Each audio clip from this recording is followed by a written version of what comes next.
when there's Iebc, we know how erratic it is when it comes times of election. Actually, it has always made Kenya look very different from what we have been in the 1 or 2 years that we were in the beginning. We go back to look at each other like we are animals and animals to animals and such like things. But we want to say, like, if you have a person there who is just person, who is accountable with good governance, and we trust that person as Kenyans, and he also trusts Kenyans' ways of doing things, and the trust is built into the Kenyans, things will work well. The most difficult thing, I think, now is that Iebc, up to now, is not trusted. It's not trusted. So whoever comes in must build that trust between Iebc and the parties, and as well as the people who are going to vote. 2 years, whether we have time or no time, we have to do something, because we shall end up very badly again.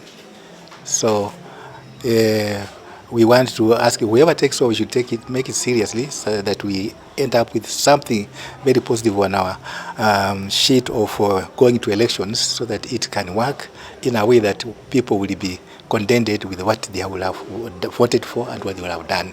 And we want to urge those Iebc also to do it very justly, objectively, and help us to walk humbly on the paths of God with God Himself towards elections. It's very obvious. If they don't pay, there will be a shutdown, and you will know that the church, as it were, it has a bigger percentage of medical services to help the government and to help the people of Kenya in matters health as such.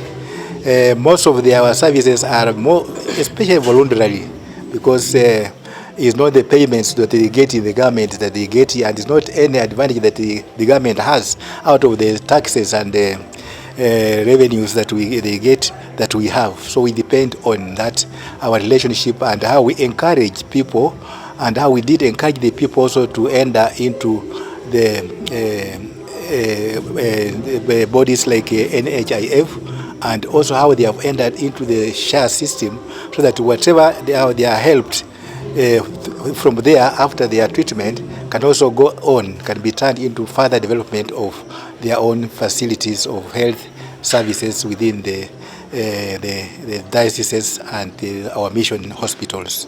We give services, but also we need to improve on those services. So it is very important that we also are listened to, and we are working together in cooperation with this Ministry of Health and also the government as such. Because in doing this, and I'm very much convinced, in having fewer people in the hospitals, having fewer people in prisons, you are developing the economy. Because people go out there, they go to the business, and when they are in the business, they create monies for revenues and for taxes. So it's not very pleasant that we have many people languishing in hospitals and in such like institutions, punitive institutions, where they are supposed to be healthy in body and in mind and in spirit, helping the country to grow in matters human development, also spiritual development.